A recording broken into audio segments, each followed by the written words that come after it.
welcome to Healthy Minds, a show where we talk about mental health issues. We're your hosts, LaShawn McCautry. And I am Ronaldo Moody.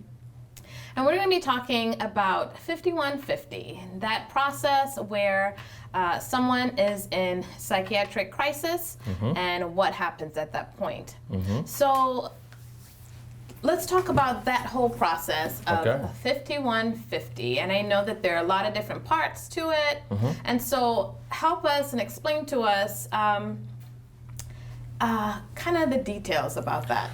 Okay, I mean, there's a lot involved in it, but Right. let's just give a quick overview to get some understanding. I really want to focus on the patient's rights here. That's a good one. I really want to focus on how it's not, you're just not locked away in prison, you're not coming back. Good. It's nothing like that. Yeah. After you're 5150, it's a 72-hour hold where they get psychiatrically, Right. where it's a psychiatric evaluation. Right. After the psychiatric evaluation, which is 72 hours, if they still need help, if help is still needed, the psychiatrist has the right to say, look, this patient still needs help. We're not going to let them out when they know there is a danger to themselves or others or gravely disabled, which we could talk about later. Yeah, let's do that.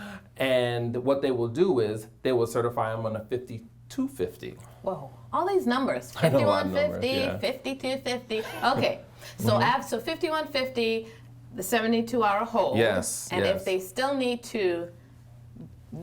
help and Yeah, they need treatment, treatment, yeah. then we go to 5250. 5250, yes. All right. Take So- it away, 5250. So 5250, if 5250 says that this person can be held Okay. for an additional 14 days. Wow. Okay.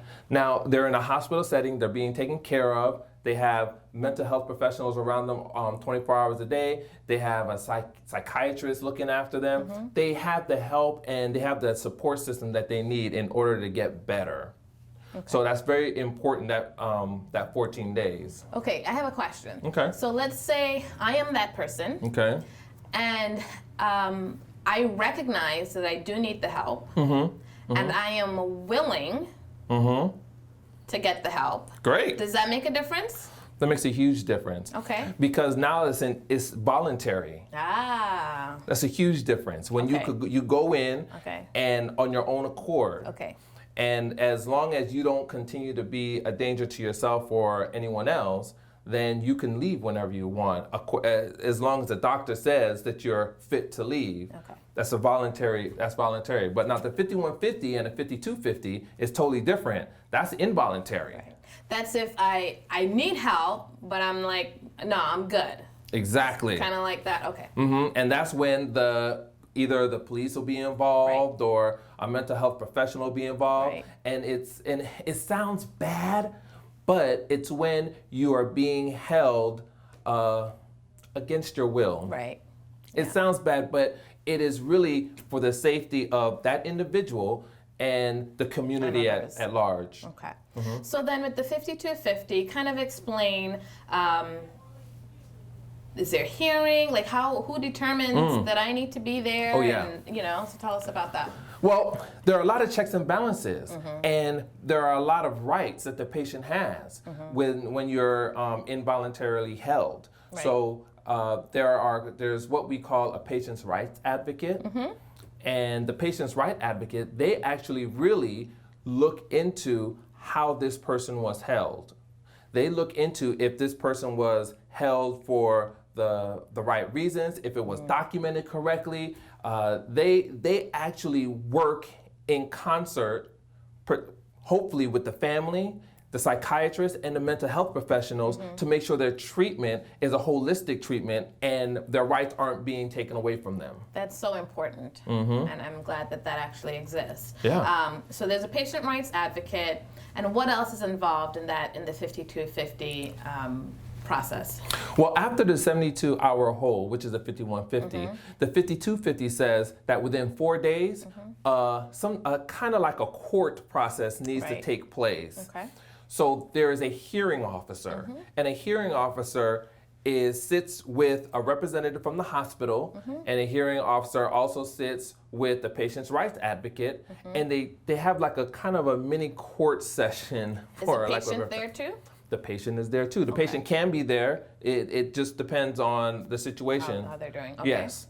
And the hearing officer will determine, after looking at the records from the patient's rights advocate, after looking at the records from the hospital, they make sure that all the documentation's in place in order to make sure that this person's rights was not taken away from them. Okay.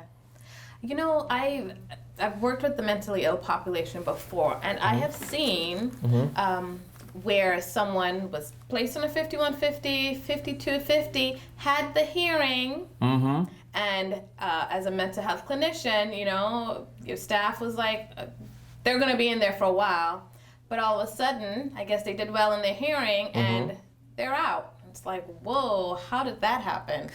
Well, like I said, there are a lot of checks and balances, LaShawn. A lot of checks and balances. It's not like you get sent to a hospital and you never see it anymore ever again. Right. It's not like that. Right.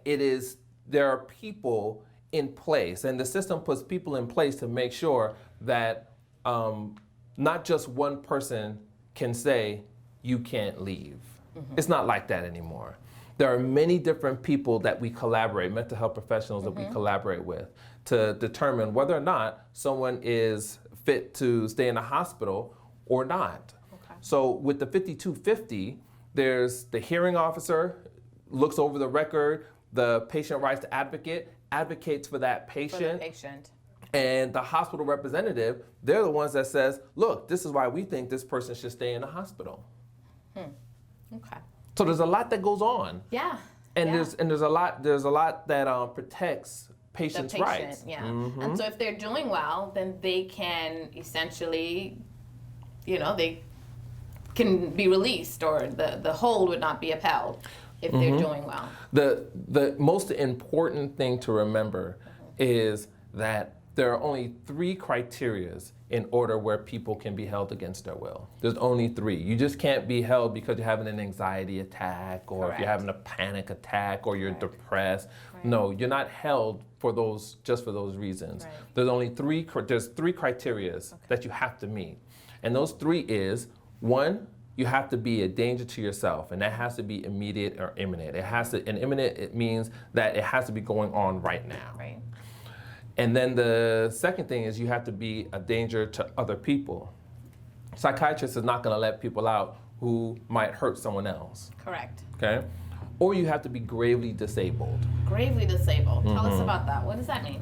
Gravely disabled says that because due to a mental health condition, you can't provide food, shelter, or financial support for yourself.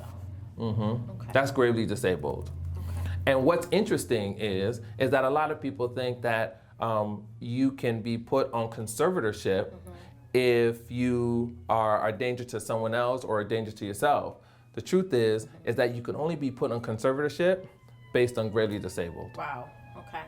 Right. If you can't support yourself, can't really help yourself, that can lead to conservatorship. Yes, that can lead to conservatorship. Now, there are other factors that play in the conservatorship. Sure. If someone is a danger to themselves or danger to other people, there are special situations where they are put inside a hospital for that for long term, but that process is different. But for our purposes and what we're talking about, gravely disabled is really about if you can't provide food, shelter, or financial support for yourself, and for long term, if the hospital or the psychiatrist finds that that is due to a mental illness, then you could be put on conservatorship. Okay. Well, we thank you so much for explaining this process to us. We appreciate that. Oh, thank you for your time. I love it.